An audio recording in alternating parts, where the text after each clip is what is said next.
ইংৰাজী আখৰবোৰ বিপৰীত ক্ৰমত অনুভূমিকভাৱে লিখা হয়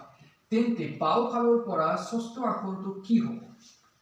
বাওঁফালৰ পৰা 6 নম্বৰ আখৰটো কি হ'ব এতিয়া তুমি দেখা সিহঁতৰ পজিশনত মানে কোনটো লেটাৰছ কোনটো পজিশনত আছে সেই পজিশনটো আমি লিখিম আৰু কেতিয়াবা এনেকৈ আমি ফৰৱাৰ্ডত লিখিছো এইটো 1 দিছো 2 3 4 কেতিয়াবা আমি ৰিভাৰ্সও লিখো ৰিভাৰ্স মানে কেনেকৈ এইটো জেডক আমি এফালে 1 বুলি লওঁ জেডক আমি 1 বুলি লওঁ এইটোক 2 এইটোক আমি 3 এইটোক আমি 4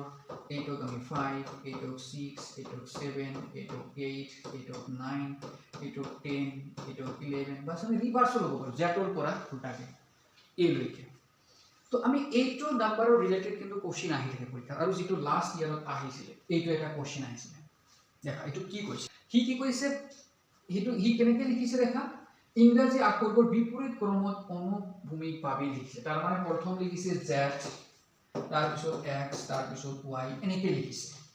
তো এইটো বস্তু তোমালোকে যদি দেখা প্ৰথমটো z লিখিছে তাৰ পিছত y তাৰ পিছত x তাৰ পিছত w তাৰ পিছত v u এনেকৈ লিখিছে তো 6 নম্বৰত কি আহিব কোৱাচোন 6 নম্বৰ